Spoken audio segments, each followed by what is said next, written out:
Yeah. Analytics off the chain, other channels not the same. Jake and Kyle, you know the name. Headliner Nation, we running the game.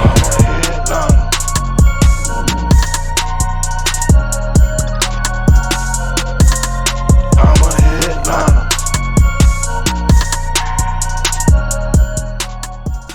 What is going on, Headliner Nation? Welcome back to the show here today, and myself and Ethan, we want to talk to y'all out there. Got the doc in the house for a reason.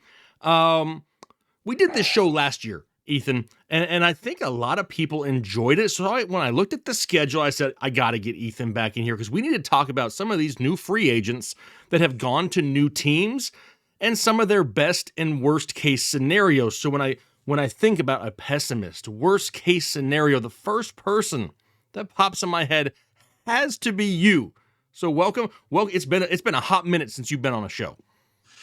You know, it has. Believe it or not, Jake, not a lot of guys get hurt in the offseason. It's almost like they're not playing as much football. It's weird. I mean, it's kind of weird, right? I'll take it, though, because usually you're like the harbinger of death when it comes to fantasy football. And you always bring bad news. But this time we get to have a little bit more fun, and we're not going to waste any time because we got a lot of players to talk about. So make sure you hit that like button if you like getting right into the content, because the first player we're going to talk about is actually one of your Pittsburgh Steelers now. Let's talk about Mitchy Biscuits, Mitchell Trubisky, the 2022 starting quarterback of your Pittsburgh Steelers. Now, I'm going to go ahead and since you got the bad news here, the worst case scenarios, I'm going to go ahead and let you start off here with Mitchy Biscuits, and we'll kind of just go from there.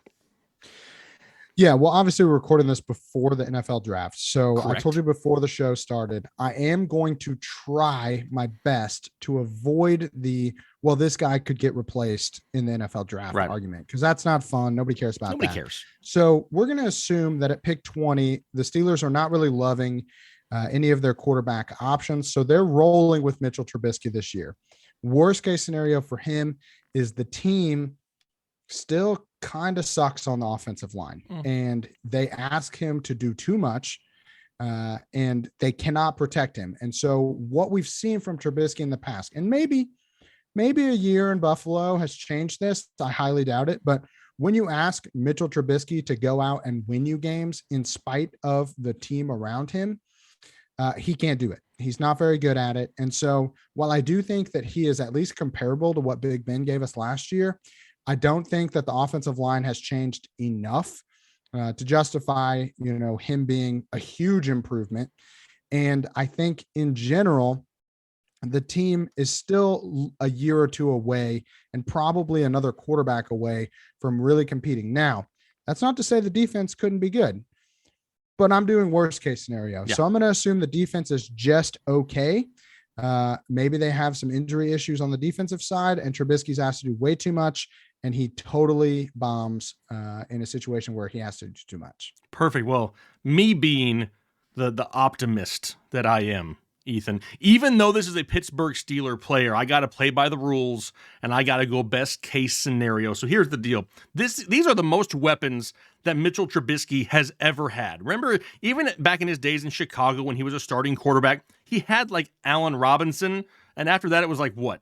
Taylor Gabriel? Like there was nobody else really there for him, and yet even with Matt Nagy, still turned into even though it was only 1 year, a Pro Bowl quarterback. Now, I kind of think he picks up where Big Ben left off, right? Big Ben isn't what he used to be towards the end of his career, so maybe we see something a little bit similar. Mitchell Trubisky is a guy that could probably get them to 9 or 10 wins if the defense, like you just said, plays well.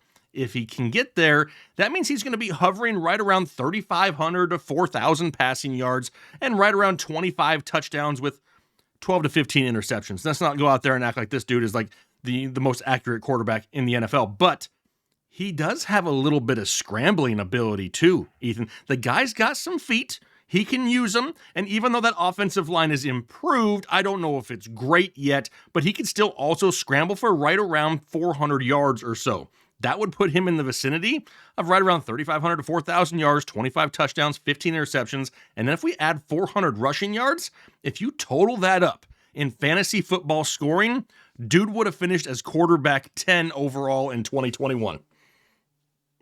I mean, That's, as a Steelers fan, anything above 100 yards rushing from our quarterback, huge upgrade. huge upgrade, right? Huge difference. Huge difference. I don't know what the exact stat is, but there's no way that Ben rushed for positive yards last year. I don't even.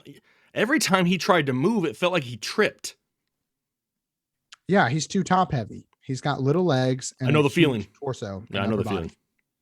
Very top heavy. But I still burned Kyle on a one-on-one round. Anyway, okay, that was the best case scenario for Mitchell Trubisky. Next up, how about another quarterback that's projected to be a starter here in 2022? Marcus Mariota is now the starting quarterback of the Atlanta Falcons, who missed out on Deshaun Watson.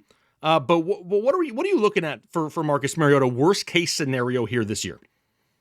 Well, worst case scenario, again, assuming he remains the starter, this is probably the guy on the list that is the most likely to at least have competition after the NFL draft. I would assume that they're going to get somebody in there. But let's say Marcus Mariota is the starter. If the team opts to invest zero draft capital into wide receivers, this is about as bad as it can get from a wide receiver's perspective. The team, can you even name a wide receiver on the team that's not Cordero Patterson, if you count him as a wide receiver still? Only Kyle Pitts, but he's not a wide receiver either. I can't. So who is he going to throw to? The defense is a mess. The offensive line is a mess. I expect both of those things to actually happen, even in the worst or best case scenario. So the worst case is they don't invest anything in wide receivers. Marcus Mariota has no one to throw to except for Kyle Pitts, and it's just not enough. I tend to agree with that, but you know what? That's not the role I'm playing today, damn it. So we're talking about best case scenario now. Marcus Mariota, he hasn't been a full-time starter since 2018, so at least we know he's healthy and rested. I mean, something, right? But look at his time in Tennessee. What did he have in Tennessee? Do you remember anybody that he used to throw to in Tennessee? Wasn't Tajay Sharp on those teams? Okay, maybe somewhat, but Tajay Sharp was never great. Well, I never said he was. Who was his number one option? Can you tell me that? Delaney Walker. Oh my, dude, that's why you are the man. Yes. Delaney Walker was his number one option. It was Rashard Matthews for a little bit of a time there, but he's never had a ton of options there in Tennessee. So I guess he's used to not having a whole lot of options now being in Atlanta. So we know that Delaney Walker was his best option back in the day. He also started one game for the Raiders, or actually, had 28 pass attempts in one game with an injury to Derek Carr. Do you want to guess in that game who had the most targets? I feel like I know where you're going with this, so I'm going to say Darren Waller. You and me, dude. We're right here.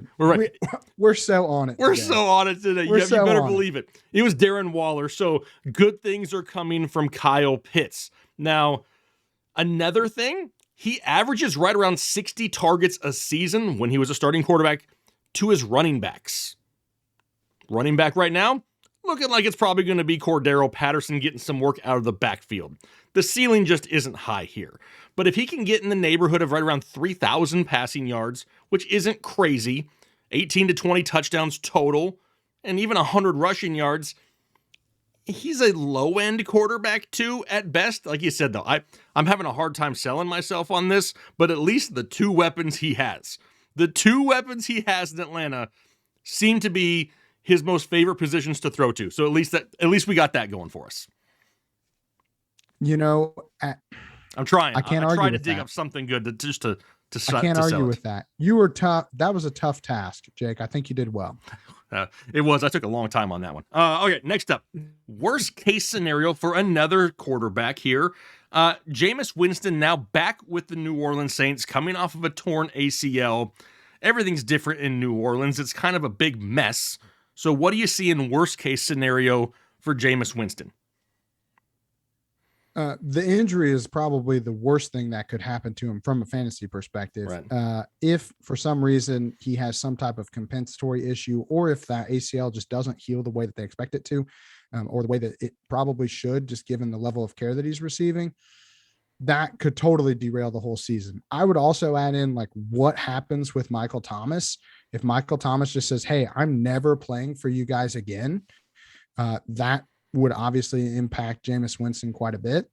I'm curious to see, they did make a trade, this week. So maybe they're trying to load up, at least give him some assets. I am a little concerned with the fact that they gave away their 2023 first round pick. This seems like an investment into Jameis, because if this goes awry, they aren't going to be able to replace him next year either. So even though he's on a shorter contract, I feel like they are at least somewhat investing in him. But if the ACL doesn't go well, if Michael Thomas says he's not going to play for him, I don't really see a ton of weapons available to him right now from a wide receiver perspective. And so, and we don't know what's happening with Alvin Kamara. So all of these things could all happen and be bad for Jameis Winston. As hard as it was for me to put together a compelling argument for Marcus Mariota, it was 10 times harder to try to make things sound good for Jameis Winston. I mean, at first I was like, hey, at least he's familiar with the offense there, right? Yeah. Not really. New coaching staff. Sean Payton's not there anymore. Can't really say that. Michael Thomas, like you just mentioned, don't really know. Alvin Kamara dealing with a potential assault case here from the offseason and the Pro Bowl. Don't really know about that. Who knows? Before the injury last year to Jameis Winston, he was averaging like 185 yards a game and right around, 2 touchdowns, half an interception. The interceptions had come down, but the passing volume had really come down. They weren't trying to overwork him. But if we don't have a Michael Thomas back, if we lose an Alvin Kamara, we got Taysom Hill at tight end. I'm trying to find the silver lining here. I don't see a whole lot of opportunities. He's going to be very big play dependent. So best case scenario, Michael Thomas actually plays football here this year and doesn't give the middle finger to the organization. Alvin Kamara plays the entire year and gives Jameis a reliable outlet underneath. And Taysom Hill turns into the second coming of like Jimmy Graham or something in New Orleans and gives him somebody to look at to help spread the field a little bit. Maybe rack up some yak yardage, because that's what he's going to need a whole lot of this year. Do I think he's going to hit right around 4,000 yards and 25 touchdowns?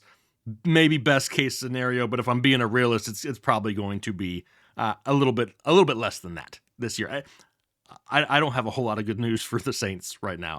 I just don't. Their team really looks like they're in trouble. The offensive line got I didn't worse. understand the trade that they made either. That to me seems like, why would you take away a shot at a potential franchise quarterback at a minimum? We're pretty confident that you'll have a couple options next year. So yeah, if it goes south for the Saints, this could be a multiple year issue. It's not going to be something they resolve next year either. No, not at all. All right, let's move on to the running back position. And we got a couple of teammates first, now teammates with the Miami Dolphins. We got Chase Edmonds, and then we'll go to Raheem Mostert. So why don't you go ahead and kick us off with Chase Edmonds' worst case scenario first? Well, worst case scenario is injury related again. Edmonds hasn't always been the picture perfect, picture of health. And so when we're talking about him being potentially the lead back, you have to worry just across the board with these running backs in Miami that they all kind of are the same guy, kind of smaller, more explosion, pass catching backs. Like, does Chase Edmonds give you a ton more than what Myles Gaskin gave you? I don't know. I'm not really sure that to me, they're very similar players. So worst case scenario is that the offense now with Tyreek Hill, Jalen Waddle totally moves away from that pass catching back role and tries to utilize the wide receivers as the outlets. And even with Mike Gesicki, they have enough receiving options that they don't need to use that receiving option running back as much. And so the offense totally changes, starts to work more on yards after the catch with those quick wide receivers and the tight end that they have. And they move away from what Chase Edmonds probably does the best at of this running back group. And that's catching passes. So if we move the offense away from him, what does he give you on the ground? I don't think he's an amazing runner. I don't think that he's even going to be, even with all of these things, I don't feel like they're going to use the running backs to score touchdowns either. Tua can take some away on the ground from a running back. So to me, worst case scenario is we totally phase him out of the offense. And he's really just there as kind of a, outlet if nothing else is available. Maybe gets 4 or 5 targets, but nothing high value. Yeah, I agree. And I can kind of say the same thing for Mostert too, right? And it's the thing with both of these guys, I think you kind of hit it. Neither one of them are bell cow running backs. They just can't be proven to withstand that amount of work. Now, playing with each other and maybe limiting each other's, usage could keep them healthy and a little bit more explosive. I mean, Chase Edmonds is a lot quicker than people want to give him credit for. Raheem Mostert, we know, is a burner. He just can't stay healthy. I think we hope he's a burner. Who? We're assuming he's still a burner. Oh, okay, correct. After cartilage injury, we are assuming that he is still a burner, but he is 29, coming off a major knee surgery. So let's not, what we say about assuming, Jake. Yep, we won't assume. Okay, he was once a burner. Yes. Whether he is anymore, possibly still a burner. We know Chase Edmonds is quick. I mean, we know that as well.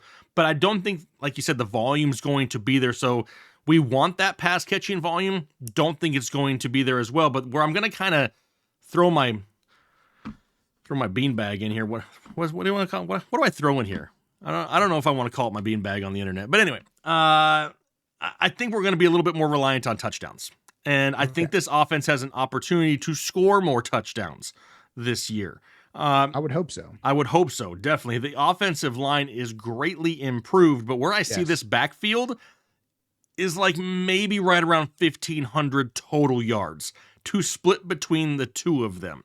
We're looking right around 750 yards total apiece, a handful of touchdowns at best. So as much as I would like to see these guys maybe be individuals in this backfield with this offense, I think we're looking at nothing more than late running back 3s, early running back 4s at best. I do love the Mike McDaniel offense. I think he's going to get an opportunity to put these guys in a good position.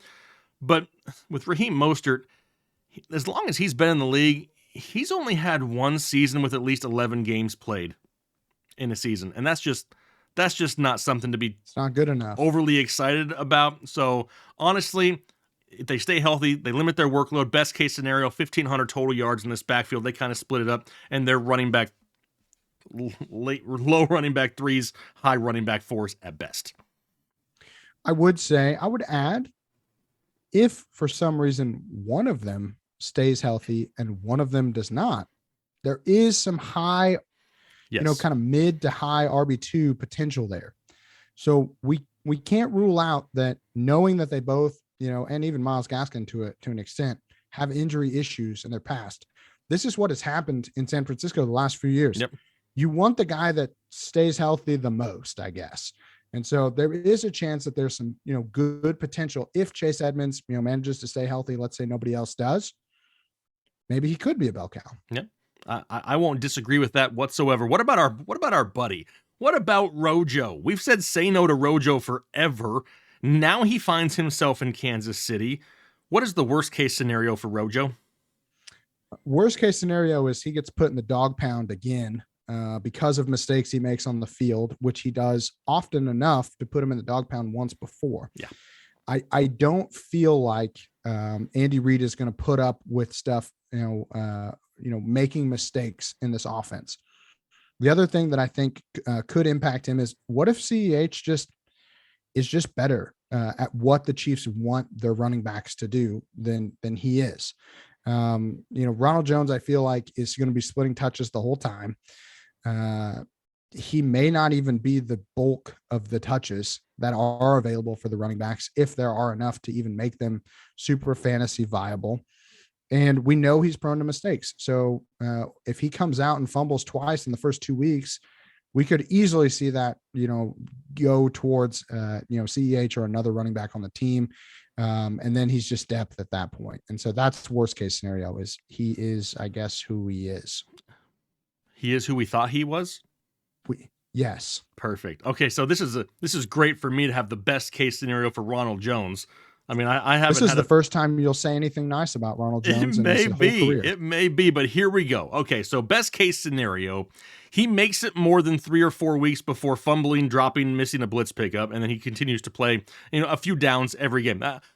If we can just get 4 or 5 games in a row, I'm going to be happy, right? Talent's never really been the issue. The guy just can't stop making mistakes. Now he has a chance with an offense that can explode. The problem is he's coming from a similar type of offense as well, but he can carry the early down workload and keep CEH in the passing role. I mean, he had over 1,000 total yards with Tampa Bay in the past. He could do something similar again. He does have 200 carry potential, could get the goal line work there. I'd like to sit back and say, listen, if this guy can limit his mistakes, he could be in for a total 1,000-yard season. It's hard for me to say that because he just can't hold on to the damn football. But if he can, Ronald Jones will surprise some people here this year if he can stay on the field. The biggest issue in the past, hasn't been able to do it. Would it surprise me? And here's the best case scenario. Ronald Jones plays 14 plus games, gets over 1,000 total yards and over 6 total touchdowns, and is on the verge of a top 15 running back on the season.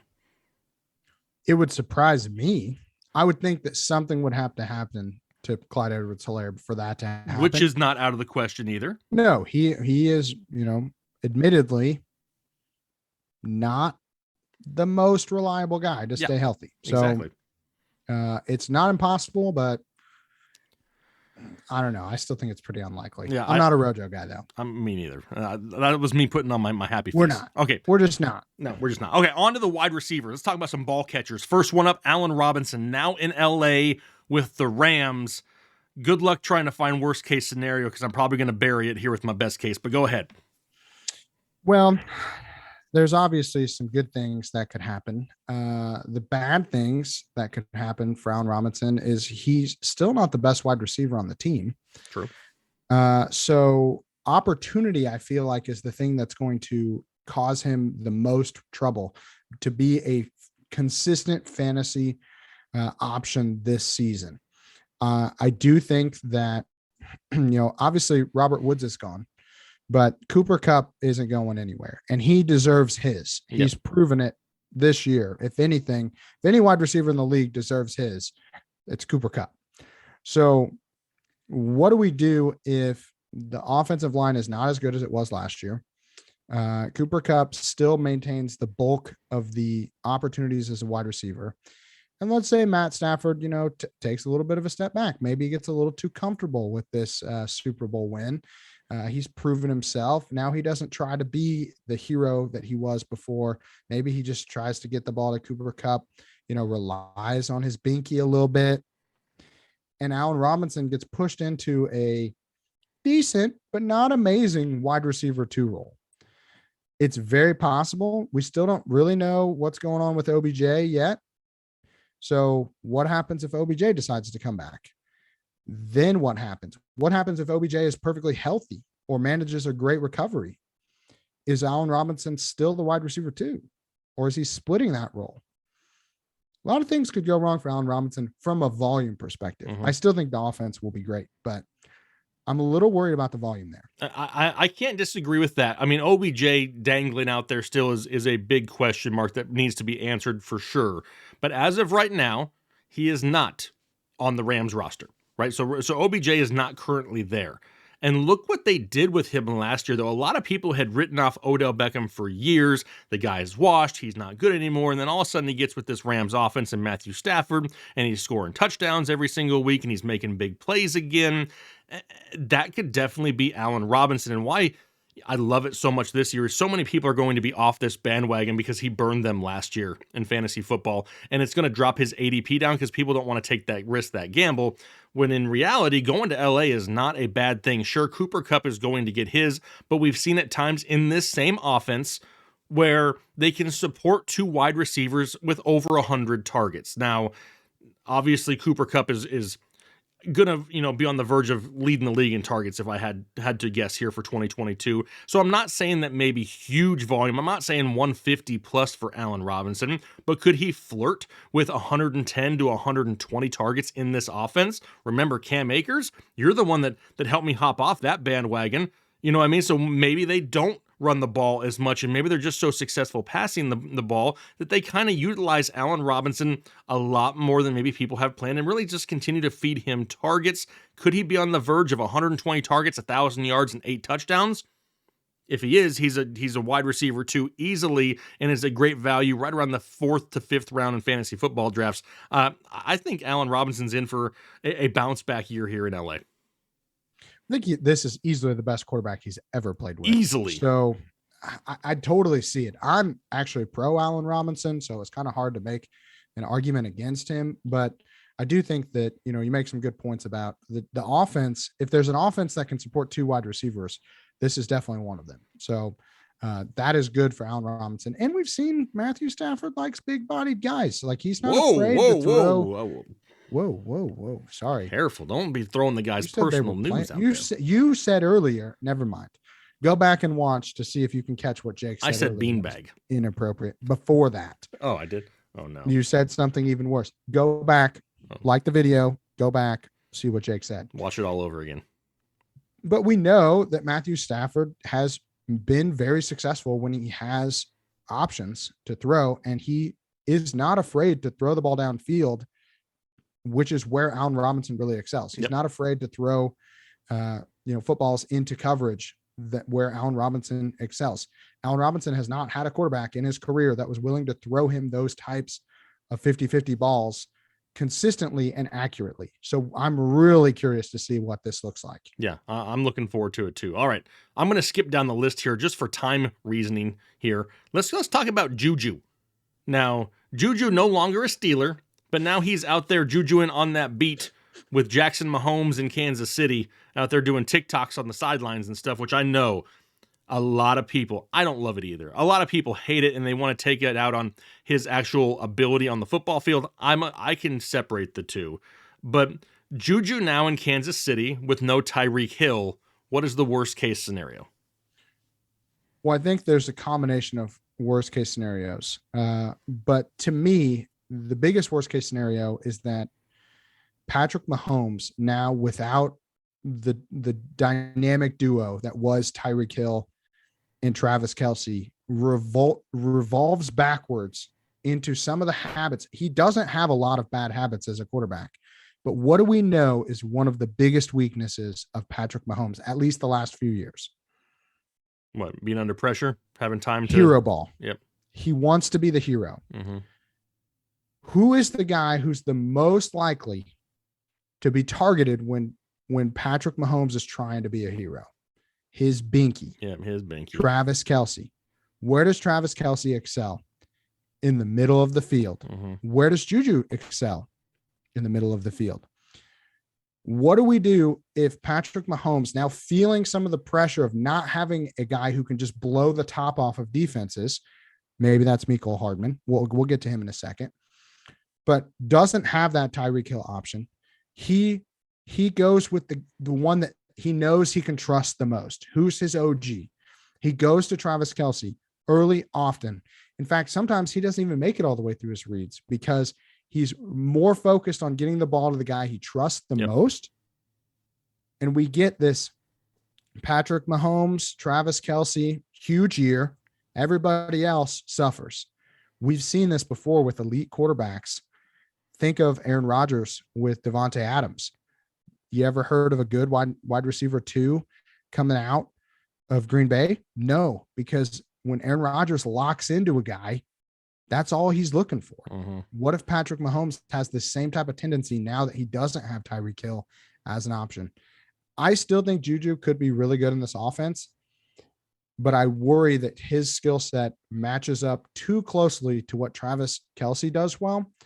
And I am a little worried that Patrick Mahomes without Tyreek Hill as that deep binky is going to go back to his OG binky. And he's just going to feed Travis Kelce, and nobody else is going to be worth having. Yeah, I can totally see that as well. Now, in my opinion, the way things looked last year, like you said with the hero ball, like he was trying to force the ball too many times instead of just getting the first down at times. So here's what my best case scenario is for JuJu. 100% correct. He's looking for Travis Kelce down the middle more times than not. I will give you that all day long, and Travis Kelce will be the leading receiver on this team this year once again. But I think where JuJu could excel is racking up receptions. He may not do a whole hell of a lot with them. He may be the guy that a lot. Yeah, I mean, he may just Good be the at it. guy that just gets them their first down, sits on the first down line, and helps continue to move the chains more and more. If they can do that, if they can break Patrick of these bad throws trying to play hero ball, like you said, and just rely on moving the chains at certain times throughout the season, it would not surprise me to see JuJu go out there and get 90 receptions this year. The problem is, dude's going to average like 7 yards a reception. And so he's not going to have huge numbers, but if you're in a full PPR scoring league, he could be somebody who gives you a safer floor most weeks. Now, is it somebody who I want to actively go out there after? No, but I think in this type of offense, there's going to be enough room for him to get the volume still. There's a lot of targets up for grabs from Tyreek Hill. I'm not completely sold that MVS is going to fill that role. We've been hyping up Mecole Hardman for a couple years. He still hasn't really done much of anything. In my opinion, the number 2 option in this offense as of right now is going to be JuJu, and he could rack up those receptions and help you in PPR leagues. I love JuJu. So Yeah. this was really hurt my soul. One, to see him go to the Chiefs, but also to have to talk bad about him. Yeah. Well, you I chose agree, though. the worst case scenarios. Well, hey, I'm a pessimist, so yeah, it's just natural. It I'm is a what it natural villain, Jake. Okay. I tell people bad news all day. That's like your role, and you know your role, and you do well at it. That's right. Okay, last guy. Let's end it with a tight end now. And there wasn't very many tight ends to really focus on, so I'm going to talk about Gerald Everett. How about we look at Gerald Everett now, because he's in LA with Justin Herbert in the Chargers, right? I mean, this has to be an opportunity for a tight end that I've liked in the past to go out there and have a pretty decent role. What do you got to say about Gerald Everett? Well, from a negative perspective, do we have any evidence to suggest that Justin Herbert is going to be looking for his tight ends? Not really. Do we have any evidence that Gerald Everett is an elite tight end based on his previous performance? Not really. What if those two things just continue? What if he's just not that good and he's great as just like, just kind of a body out there? Maybe he gets you a couple, but like they already had that with Jared Cook and he didn't do anything. We had this conversation last year with Jared Cook. Oh, Jared Cook, Justin Herbert, gunslinger, Jared Cook, top 12 tight end. Like it just like didn't really happen. So I don't think that this is really something that personally I'm looking to invest in. I think that Justin Herbert doesn't really care about the tight end like some quarterbacks do. I don't think Gerald Everett's a great talent. I think those things stay the same. And if that happens, he's like, kind of in that group of tight end 15 to 40 that are all basically useless. I mean, I'm pretty sure you just said that he sucked on the internet. If you want to interpret what I said that way, then you would be right. Okay, then. All right, best case scenario. Let me follow that up with the best case scenario after we totally trash this guy. Okay, so no Jared Cook is there. That's going to free up 83 targets. Huge number? No. But over his career, Gerald Everett has averaged right around 10 yards per reception. He's never had more than 600. He's never had more than 63 targets in a season. But maybe defenses pay more attention to Mike Williams and Keenan Allen and Austin Eckler out of the backfield. And Gerald Everett's kind of just like the sneaky guy that goes out there and gets you right around 50 to 60 catches for 500 yards or so, maybe 4 or 5 touchdowns. And that in fantasy football is almost fringe top 12 numbers. The problem is, I don't think it's going to be consistent, but he does have that vertical threat ability. And at the tight end position, late in drafts, could be one of those guys that could get a big play. In my opinion, Gerald Everett kind of just screams late round best ball selection, more than somebody that I would want in my redraft leagues. But he does have an opportunity in an offense that's going to have to throw the ball a lot. That division is going to beat each other up the entire year, and there is going to be a butt ton of points scored in the AFC West. They're going to have to throw, may not be huge numbers, but just enough for him to be fringe top 12 here to round out 2022. I don't see it happening. Me neither. But the threshold to be a tight end 1 is so incredibly low that Dude, they score like 90 points in the you might as well just grab like 3 or 4 of those guys at the end of the draft and just hope one of them, hits decent as the year goes on. Would you rather one personally, I aggressively target good tight ends in the 4th round. I'd love to take a good tight end in the 4th round. You're a tight end guy, huh? I'm a tight end guy in the 4th round. Okay. First 3 rounds, no. 4th round, whoever the best one is. So you're saying you have Darren standards. Waller, George Kittle. If one of those guys is available, I'm taking him. Kyle Pitts up there. Probably not going to get Travis Kelce. What about Mark Andrews? Probably not going to get Mark Andrews. Mark Andrews, maybe. What about We'll Dalton see. Schultz? Dalton Schultz is not an elite tight end, No. but and I'm not paying a 4th for him. Maybe like an 8th. Yeah, no, I'm not saying in the 4th, but I'm saying is he somebody that you would think about? I would no, not really. He's not good To enough me, for it's like Okay. you either get an elite guy or you stock up on like 2 or 3 at the end of the I just wanted to draft. see where the line in the sand was. I wanted to see how low would you drop your standards. Not that low, Jake. Okay. Well, Don't get any ideas. now we know how low he would go. But this is what's fun about this is it's all speculation, but we want to know what you guys think down below in the comment section. The guys we talked about here today. What do you think happens? Best case, worst case scenario, throw it down in the comment section. I am doing the best that I possibly can at answering every comment on every video that I put out right now. If I see a lot of comments coming in, I'll even pressure Ethan to answering a few of them.